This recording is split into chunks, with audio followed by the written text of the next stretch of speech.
Hey everybody, I did a quick little audio test just to make sure that it was working fine, but I've restarted it, so I'll clip that other one out in a second. I'm just going to share this broadcast right now so that we might be able to get some viewers.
Okay, here we are. We've got a little bit of a glitch going on, so I apologize for that.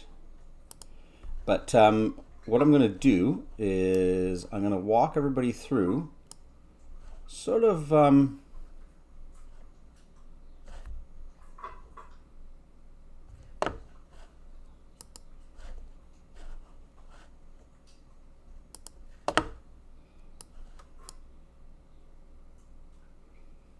just getting used to it here. I'm going to try and pull my chat out so that I can keep track of any questions that are coming in. I'm kind of new to this. Let's go pop out chat. And let's go here.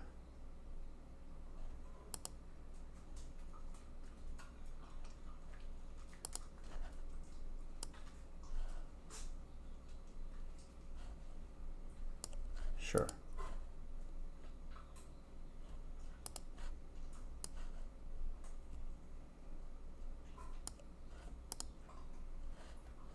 Okay, well, let's see. This should work. Yeah, looks good.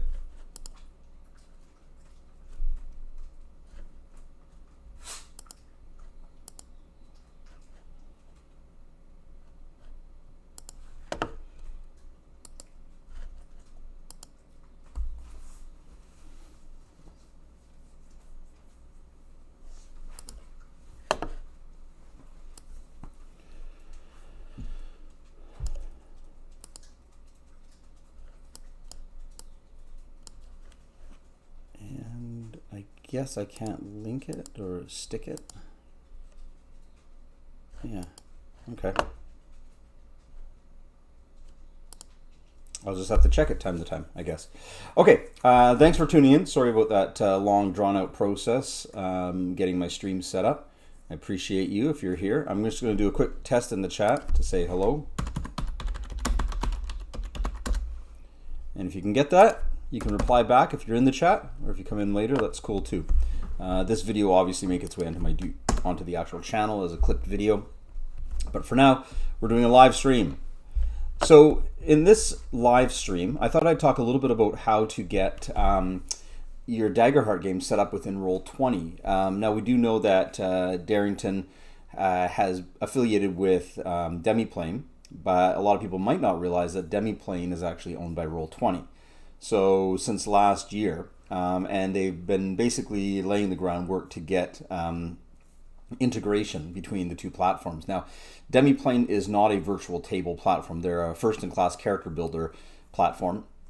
But in light of Roll20 being their strength, being obviously a combination of that and the virtual table, you're going to see in this stream how the two work together and how to get set up for that.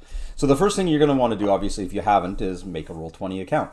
But beyond that, there is another little detail that you need to take care of, and that is integrating your Demiplane account with your Roll20 account. It doesn't just happen behind the scenes. So if you have a Demiplane account, if you don't, make one, but if you do, you're going to want to go into your profile. And going into your profile, you're going to want to look for connections. I'm doing this in real time, so I might not get this right on the first try because it's been a while since I did this. So I don't know if it's here. Let's go to my profile, my account. Let's see if it's under my account or my profile. This is my profile, okay? Bear with me as I fumble through this. Let's go back to my account.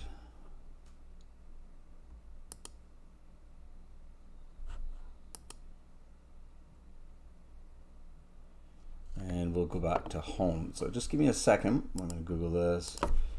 How to link your Roll20 with Demiplane.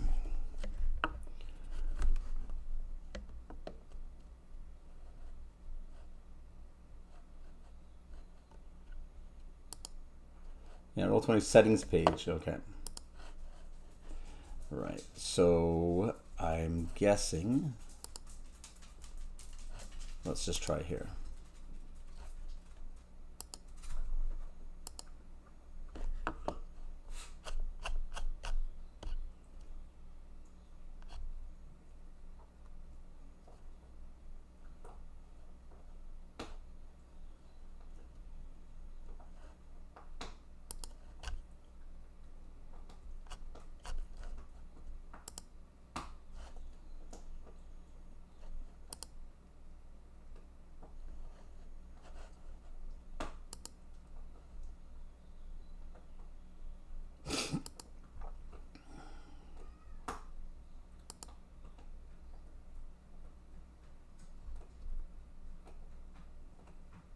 Right, here we go. So under my account, and then you just go up here to your Demiplane account link, and you would click, mine is linked already, so you would click link account. Okay, a little long-winded there, but once that's taken care of, and my internet's probably going to be lagging a bit because I am streaming. So once that's taken care of, you're all set to go. Now there's nothing more you really need to do besides create a new game. So I've already gone and created my Summertime Daggerheart experience, which has my players in it already. It has my thumbnail and everything like that when we're playing. I'm going to go in here and put down the next game. So I play these games every Thursday, so I'm going to put down the 17th at 17th at 4 o'clock. There we go. And save that date. So that's sort of where that is. Now, I'm not going to go into a lot of detail on making your Demiplane characters on. I have a separate video that I've published on that process, but I'm going to show you how to integrate it. So now that you've got your account linked, I'm going to launch my game. Now I've already pre-populated my game with some content, so you're going to see that content here. You'll notice up in the corner that it's loading demiplane. I'll talk about that in a second here.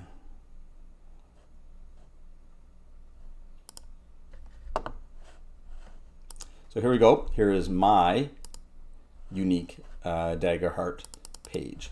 Now, right off the bat, I do want to address one thing. You know, you can play Daggerheart any way you want. I'm choosing to play Daggerheart without a tactile grid-based map.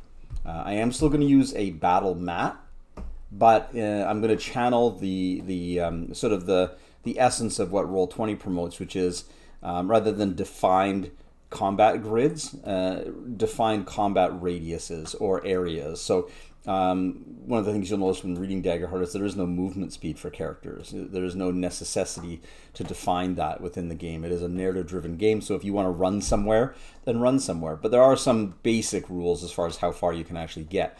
So what I've done is I've created range rings. And what they do is they define the areas of melee, very close, close, far, etc. So within the Daggerheart rules, that's really all you need to know. So if a player said, hey, I want to get to there, you can say, sure, go ahead, just move over there. But when things get really tricky, they start referencing things like very close, close range, far range, very far range, within the rules and within the abilities. So that's why I've created these rings.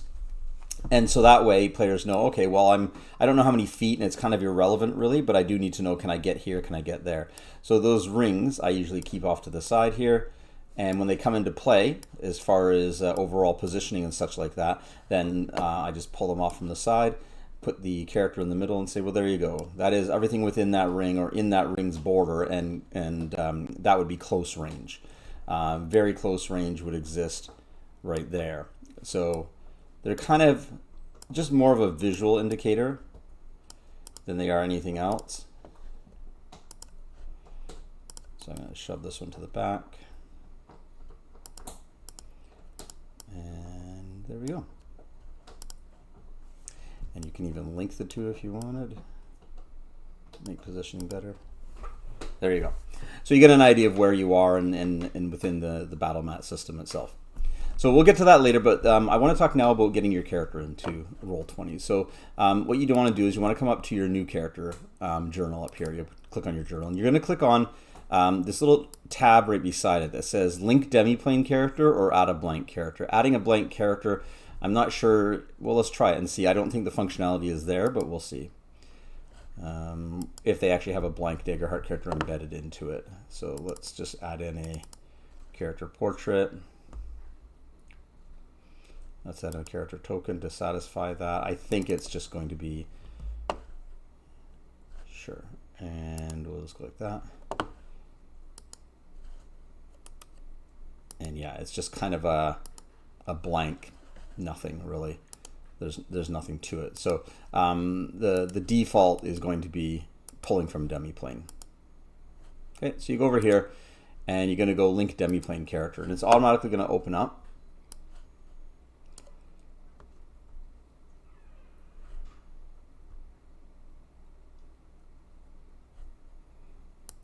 Not supposed to do that. Let's take a look and see.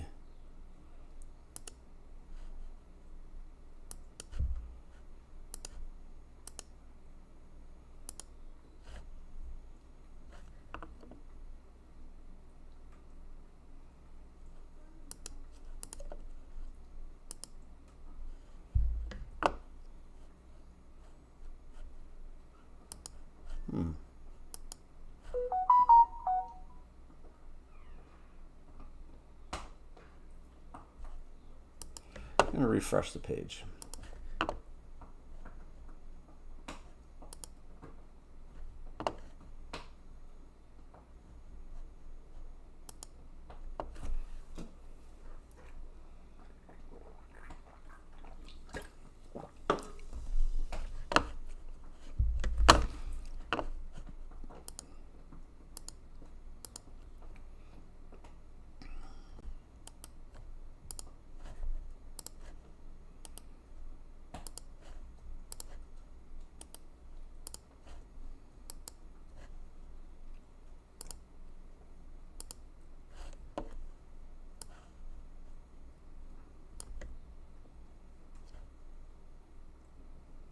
what I'll try here is I'm going to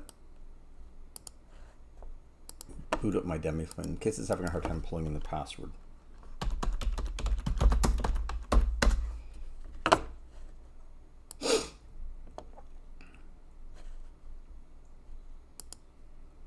You shouldn't normally have to do this.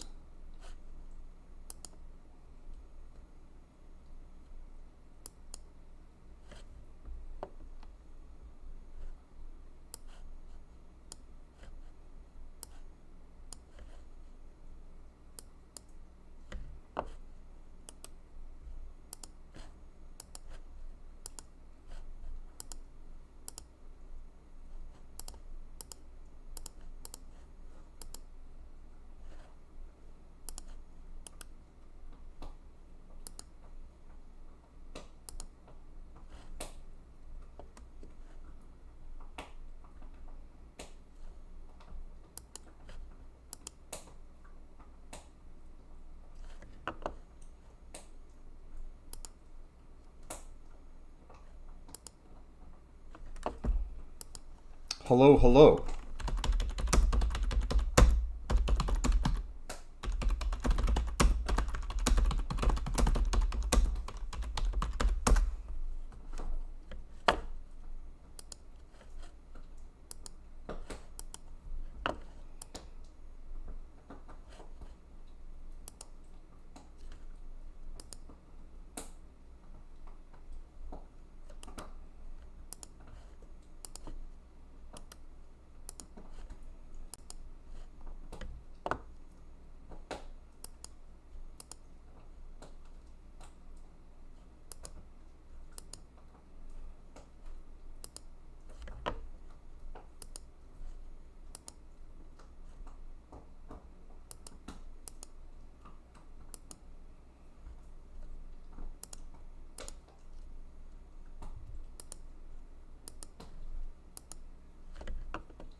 Yeah, Sam. Yeah, I have my guns. I had this happen once before, where it failed to pull the website data from Demiplane when I was going to make a new character. So yeah, the two accounts are integrated. I did it just like a day ago, but for some reason it's doing it there. So what I might do is I might just close the site and reopen the site.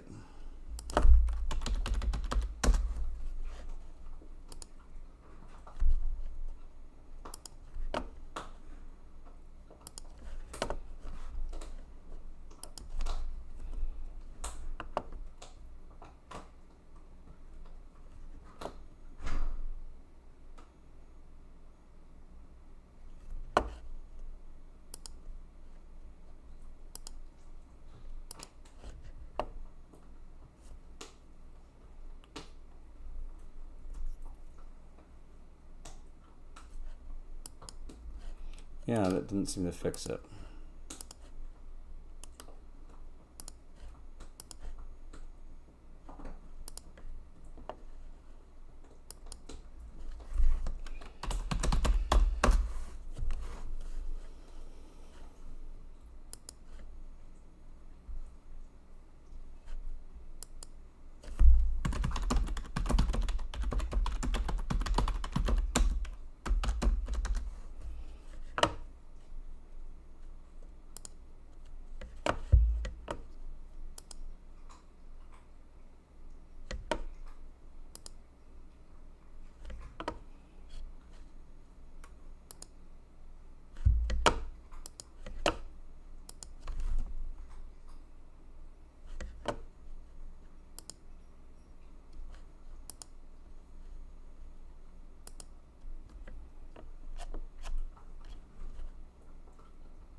Can you hear me, Lucas? If you can hear me, I would recommend using Owlbear if you're just...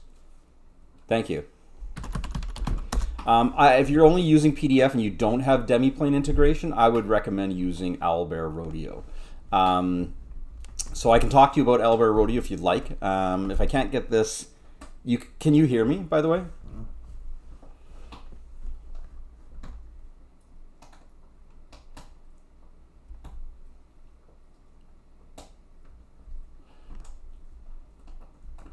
So a lot of what I'm showing you here, as far as principles on how to run Daggerheart on a virtual table, can be carried over to Owlbear. So outside of the actual integration between demiplane and Roll20, a lot of what I'm talking about can be carried over to any virtual table, really. There's basically certain principles that you would want to adhere to when running a game on a virtual table with Daggerheart. Dice integration is really nice, but I can show you how to set up Owlbear. So I'm having a little struggles with Roll20 right now, so I might just go ahead and swap topics. And if you'd like to see something a little bit more Owlbear related, I can show you. I'm just going to try one more time here.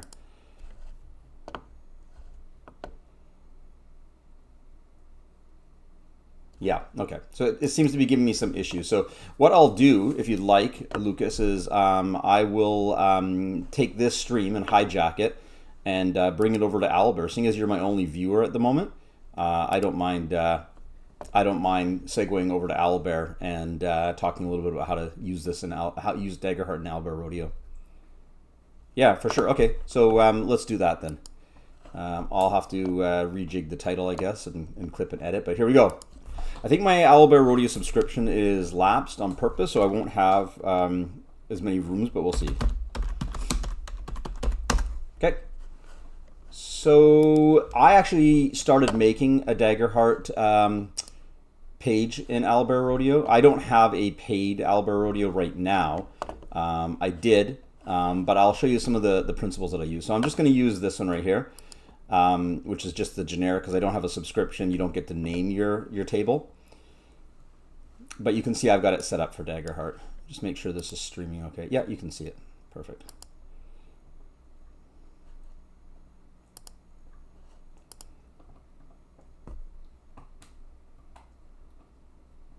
Yeah, that's fine. Just let me know in comments. So as you can see here, I've got a table set up, and now this is based on some of the old... Yeah, thank you. This is based on the old playtest stuff, so there are some things I'm going to get rid of. So right off the bat, I can tell you that you won't need half the assets that are listed here.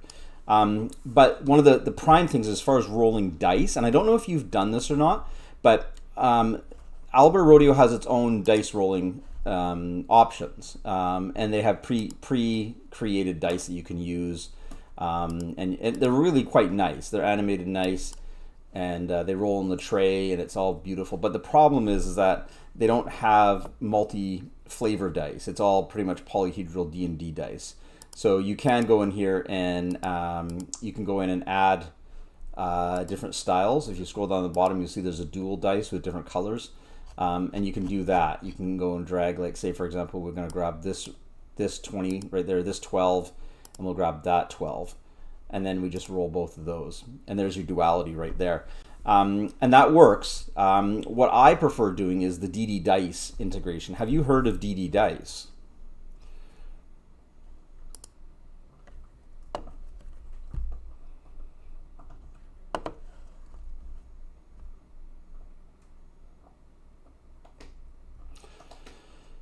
Yeah, you can do the duality dice. Okay, so I'm going to show you DD Dice.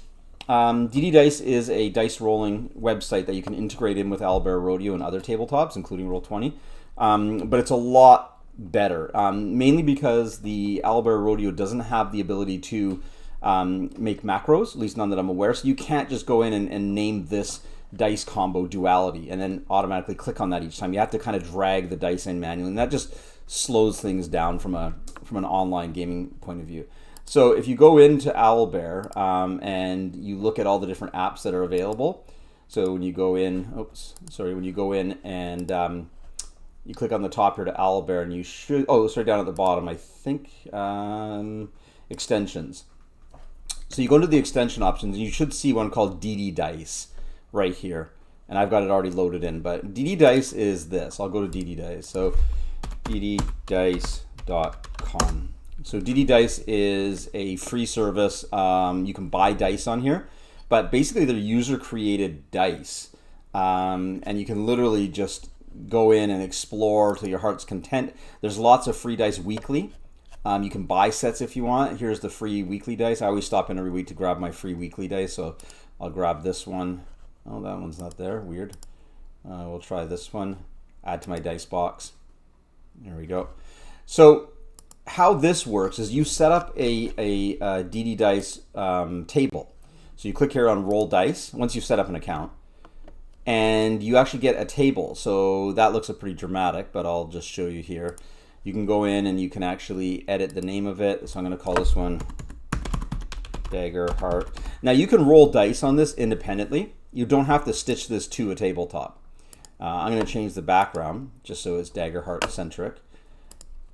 And we'll go here to Daggerheart. And we'll just grab a Daggerheart background for purposes of rolling. Sure. I tend to go with widescreen backgrounds, but we'll just grab one. Here we go. Okay, done. So this, you can go to this website. Now how you invite players to it is you go up here to the plus button and it creates a link. And all you do is copy the link, give it to someone, and they're in. They're rolling dice. And it's all rollable on screen. And it's all shared, which means everybody sees the dice rolls, which is, to me, a really important thing. Now, the neat thing about this, though, is when integrated with Owlbear Rodeo, which I've done, I've gone up here and already integrated it, and I just activate my account through Owlbear Rodeo, I submit it, and now my DD Dice is activated in Owlbear Rodeo, and you can see the little plugin up here. I'll just check in on your comments really quickly here because I have a different menu for it. Oh, okay, perfect. So you can either roll it in that little roll thing there, or they'll roll on screen. So I'm going to get rid of this. No, I'll leave this up for now. I haven't had a lot of time with Owlbear Rodeo lately, so I don't want to use up airtime just going in and fiddling with my stuff. But anyway, so the short of it is you have Owlbear, or you have DD Dice integrated into your Owlbear Rodeo now. So you can go ahead and pick your dice, and all those dice that you've selected in DD Dice are available to you. So I'm going to take these dice, for example, and I'm going to add all my dice.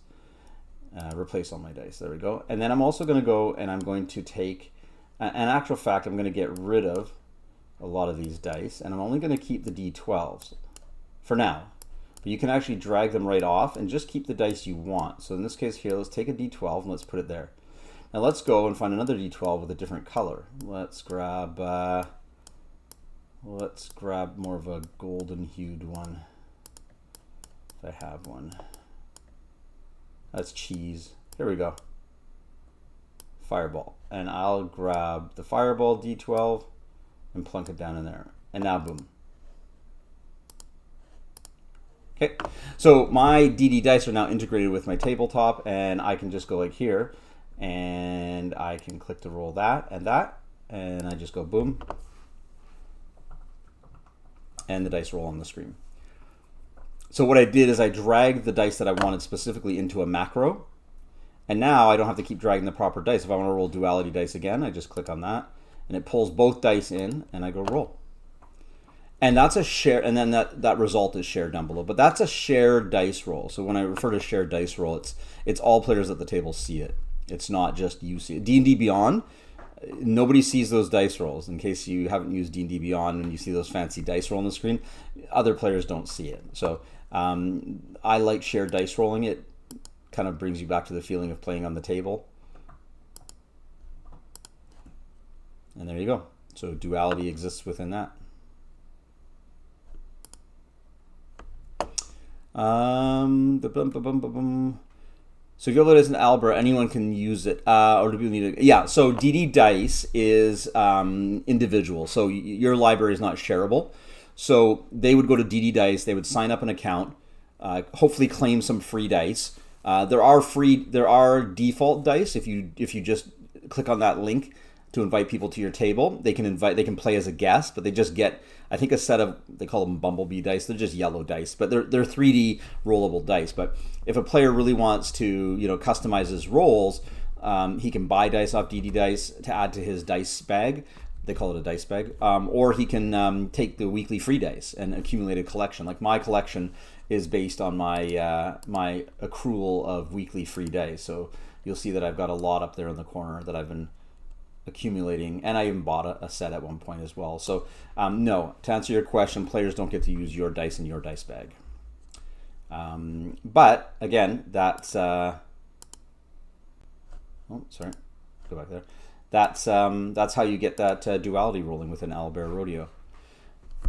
So back to your question about PDFs, another extension you're going to want to add, and you know what? It's not really needed. I think the PDF extension in Owlbear Rodeo is just another thing to have on screen. I mean, for all intents and purposes, your players could have their character sheet out in front of them, like on a piece of paper, and just use this table to roll and allow you to put tokens and stuff on, right? But if they like having everything and not being paper, there's an option up here under extensions. So if you go to it under extensions, you probably know this. There's something called PDF Viewer, and you just search PDF, and it's the PDF battle system. So I have that one engaged on mine already. So I'll show you right up here. I have PDF, and you can just literally go in and add a PDF so that it's integrated within the tabletop. So let me just put one in here and show you what it would look like, because I have some of my Daggerhearts in here. There you go. So boom, it's in the that's a blank one. Actually, I don't know why I put that in there, but this is a blank. You can zoom in. The zoom button's down below there. There's different formats for looking at it. You can go full screen. You can go fit, and then you can you can fit multiple PDFs. So if you wanted to upload another PDF, I have another one here. Let's go.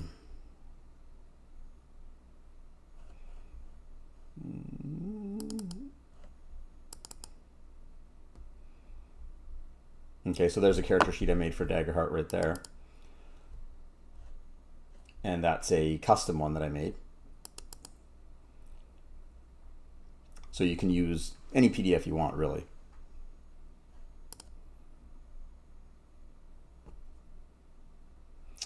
It is, but it's a tricky thing, right? Because when you're playing D&D online, just to give you an example, I play about 5 tabletop games a week. This is my business, so I'm actually like a professional dungeon master. So I earn a living dungeon mastering games, but my client is the provincial government. So I run Dungeons and Dragons games for neurodiverse students who are in school or homeschooled to help them get acclimated to social skills as well as educational.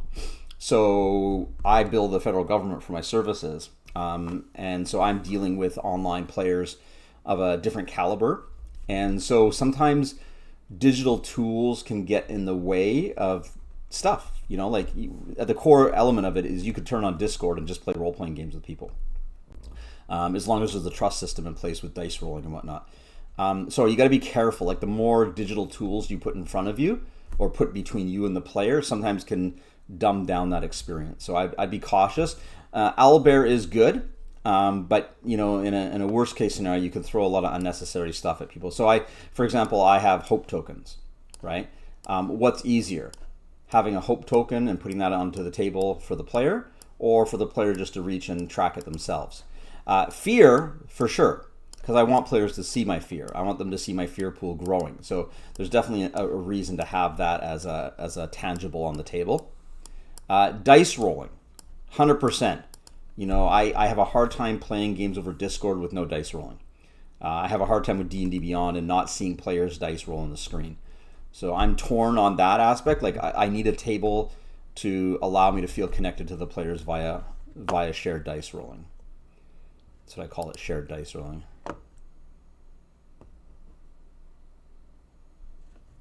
Yeah, I agree, for sure. Having players track their own hope is probably a little bit quicker, and I don't think they need to have tokens from them. But fear, for sure, you definitely want to track that. And then of course Owlbear lets you scale in Sometimes I use virtual tables just to help with the aesthetic and getting the players' imaginations jump started. So I was running a game of G.I. Joe, for example, and I used a table that had all sorts of cool maps and stuff, but more importantly, I wanted to create a visual aesthetic to help the players imagine the game. So the map was more of a means to an end, as opposed to being die hard, I have to use tactical gameplay. Right now, I'm using the Roll20 for my Daggerheart because of the demiplane integration. So, you know, each one's different. Each game I play, each group of people I play with is kind of got its own thing that I use. But I highly recommend the DD dice, so make an account there for sure. But yeah, that's pretty much Owlbear in a nutshell, really. You know, I have you seen the demiplane character sheets yet? Like, have you used the demiplane system at all, or you just don't have a subscription, so you haven't looked at it?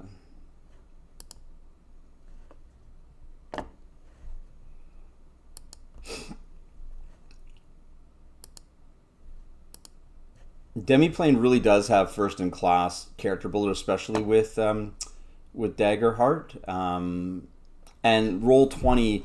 So I'll show you without the integration side of things. Let me just show you with Roll20 why I chose it. So I'm going to go back here. This might change your mind a bit, but one of the key things with Daggerheart being the card system. So I wanted to be able to integrate that card system into the gameplay without having players relying on things like PDFs and all of that. So keeping in mind, demiplane is free, and you don't need to pay a subscription to make a demiplane character. There's a certain amount of character slots in the rules you won't be privy to on those sheets, but let me just show you why Roll20 was another reason why I chose it. So just check in on the chat here. Yeah, I heard that about Brazil.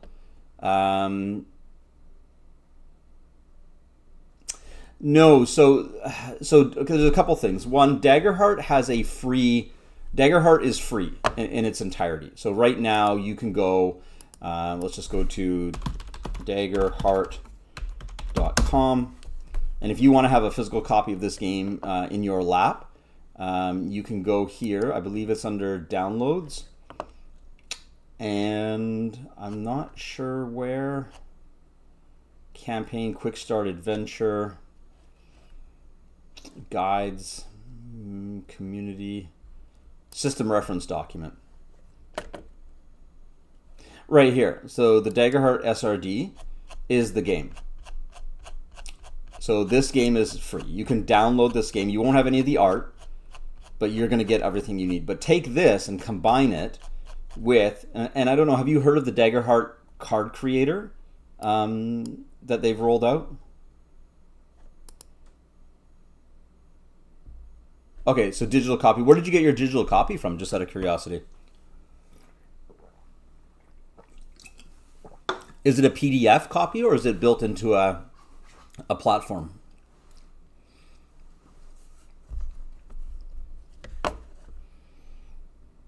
Okay, so if you go to the internet and type in Daggerheart card creator, you can get to it any other way, but that's the keyword there.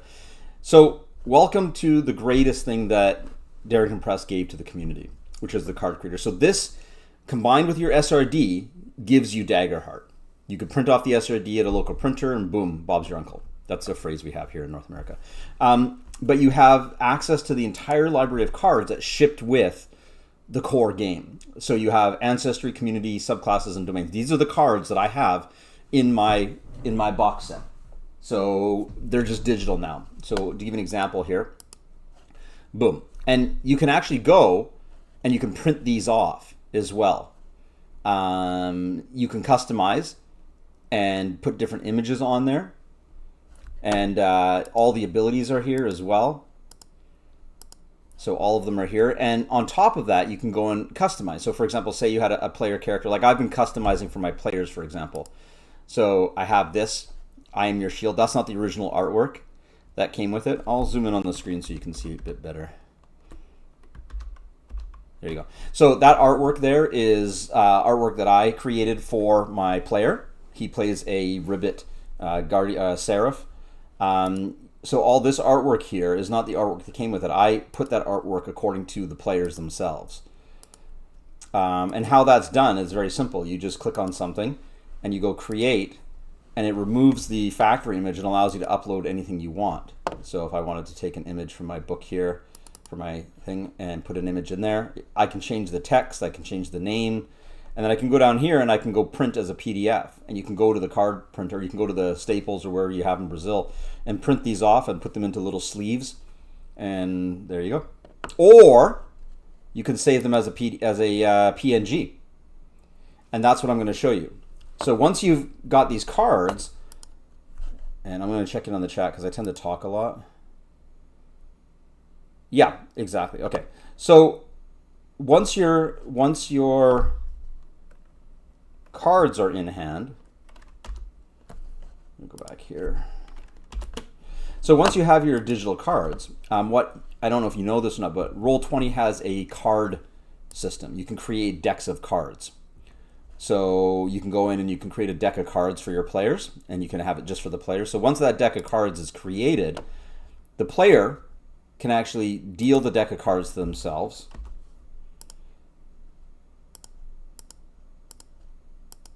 And it will deal onto the table for the player. Where did mine go? There we go, down at the bottom. Actually, I'm going to recall my cards, so let me just recall. There we go. Okay. So I will deal a deck of cards. I'm going to deal 4 cards. I'm going to deal it to Dwayne. Deal.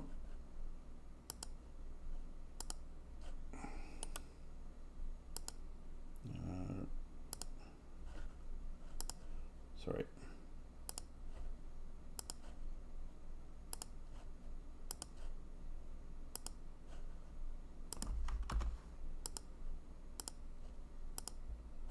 So now I've dealt the cards. Now, if this was on an official table, that player would see his deck of cards right down there, and he can click on them, and he has access to them and can see them during gameplay. So again, another thing about Daggerheart being a visual game and having tools and tangibles, bringing Daggerheart to the virtual table is you don't want to get rid of all of those things that make Daggerheart neat. So picking a virtual table is important, that you can actually incorporate some of the fundamentals and the assets the game has. So cards was an important thing for me. I wanted to actually give the players a sense that these abilities were referenced on cards, because the reality is there's a lot of abilities and stuff on these cards that normal games would have you digging through a rule book, like D&D and other games would have you flipping pages looking for stuff. But here, everything's listed right on it. So that's important. Give an example here. Let's deal these 4 cards.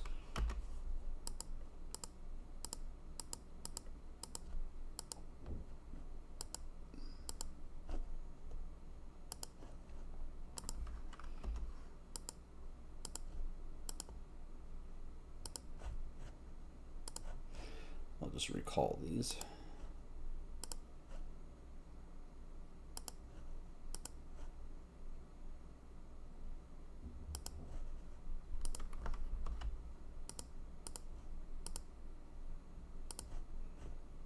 I'll do it the old-fashioned way then.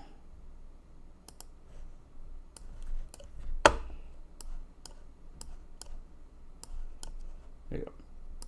So having these cards at the table for the player was important to me, so I went and made custom cards, and then they can have these available to them, so they're not constantly flipping through rule books. They can keep focused on the table.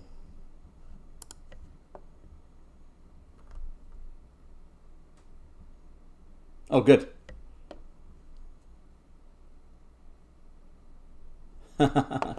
Yeah, no, you know, I've yet to read my book completely through. I will tell you that Daggerheart has really ignited something in me that has not been ignited in a long time. Like, I've been playing D&D for, what is it now? I'm 50, so 40 years now.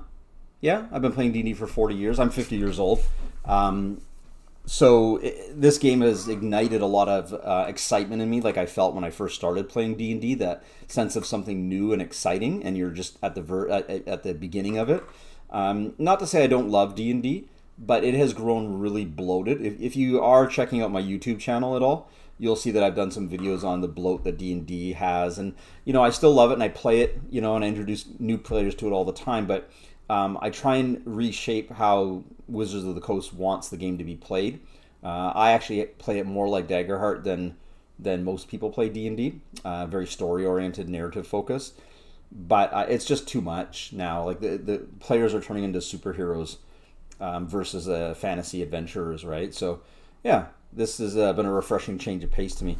I'm going to try and get that thing with Demiplane ironed out. It's a real pain in the butt that I couldn't go and show everybody the way I wanted. But stay tuned to the channel, subscribe, share me if possible if you have other people who are liking this kind of content. And I'm going to try and keep at the streaming side of things because I think it gives me a little bit more of a hands-on with the community. With my YouTube videos, it's just me preaching about something I'm interested in, but I really enjoy talking to you, and this kind of interaction is what I'd rather do than just putting out, canned YouTube videos each week like everybody else does. So we'll see. I'm still kind of evolving my platform to see what I'm going to do. But in the meantime, yeah, definitely share me around if you've got people who like what I'm doing. Oh, thank you very much. I'm going to just read your chat here really quickly.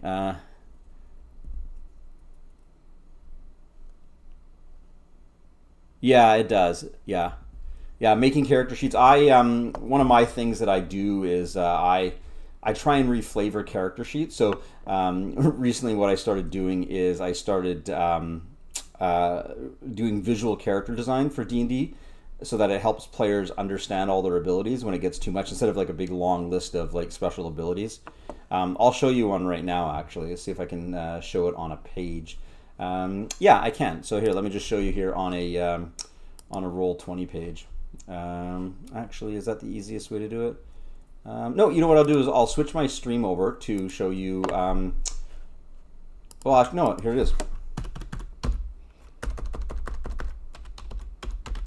So one of my side hustles is I'm a graphic artist, but I've recently leaned into AI to create a lot of content for me.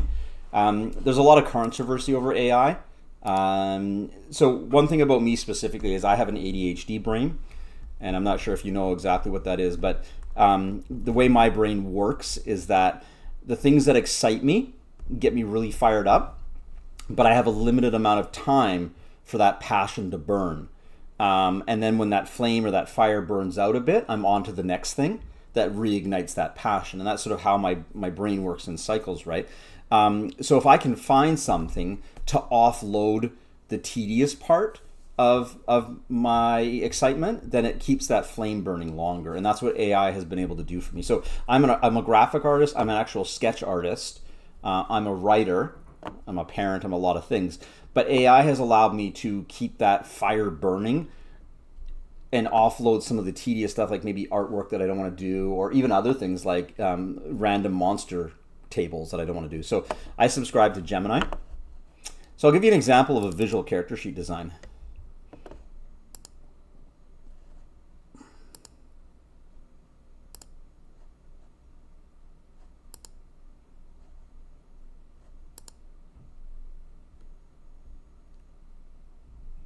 Yeah, running a table, 7 people is a lot, by the way. My groups run 5 people, sometimes 6, but they're all neurodiverse, which it compounds things a lot more because I'm basically like playing with 7 different people and 7 different games at the same time, because all of them are operating at a different level, and I have to bounce between them and make sure the game is accessible to all of the players at the table, because not all of them are receiving what I'm saying in the same way. So that's tricky. So here's one example of a D&D sheet. I've gone and I've created a different visual style. So instead of using, I put D20s down the side for their actual stats with just the number of the bonus. I don't use the scores. I've ditched the scores and I just use the modifiers. Visual elements like proficiency and the flag for what level they are. Using graphics like Hermit and showing a picture of him being a hermit. I've also gotten rid of, I use what's called a gear slot system for equipment in my D&D games. I don't use encumbrance or anything else. So gear slot is essentially, your body gets 5 slots. You can put anything you want, any 5 items you want. Your backpack gets 10 slots. your coin pouch gets 300 coins and you have a chest if you want it, which holds unlimited, but you can't carry a chest around. So the players now have to actually quantify what they're carrying, not by weight. So if they want to carry 5 swords, great. If they want to carry 10 of one item in their backpack, great, but they get 10 items, 5 in their body, 10 in their backpack, and 300 coins.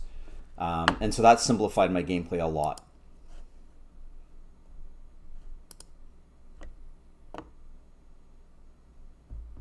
"11 sessions, congratulations. That's a high bar." So yeah, that's sort of an example of how I'm using visual design. Now for Daggerheart, I also incorporate the same idea. So let me just show you here. Daggerheart pre-gen. So Daggerheart, same idea.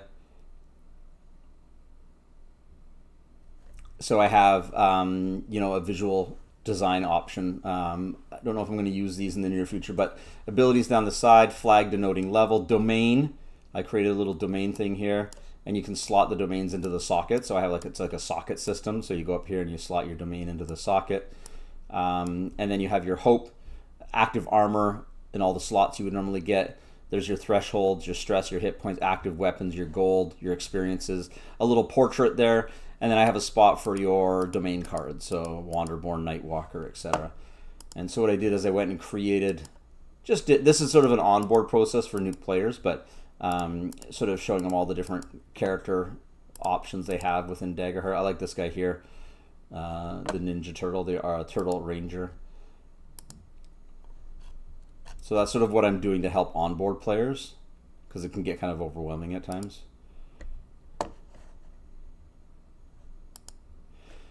And then I'm working on an adventure for Daggerheart right now called Shardfall. And Shardfall is my homebrew campaign frame, which is a very cool campaign frame if you want to check it out.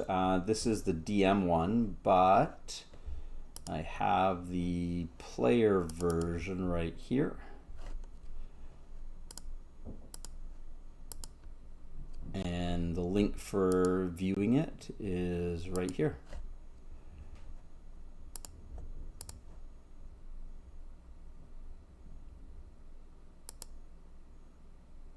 So this may help you get an idea.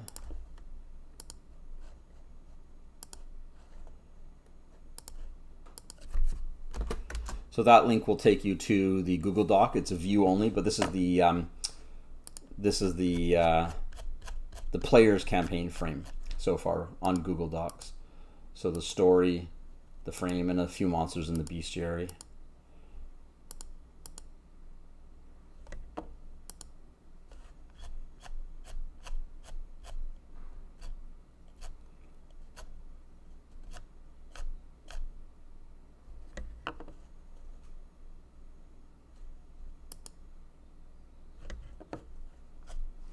So it's nice to get a voice on my stream. I wasn't expecting much, but as we go along, I'll try and buff up the quality of the stream to not meander as much. But I figured you and I could engage in a conversation since there was nobody else in the stream. At least I don't think there was anybody else in the stream watching. We'll see.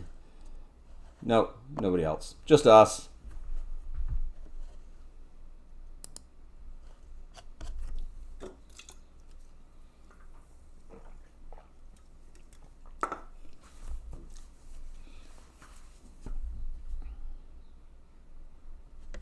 Yeah, you can, there's no direct way to reach me, Lucas, but just comment on the videos. I'll make sure I respond. And yeah, I don't know. I haven't really got a platform for reaching out directly to my subscribers and all that outside of YouTube messaging. So I appreciate the subscription, and I'm going to get back and try and figure out how to get this working, and then maybe fire up another stream this weekend. So all the best to you out there in Brazil. Thanks for the sub, and we'll definitely talk to you soon. Okay, bud?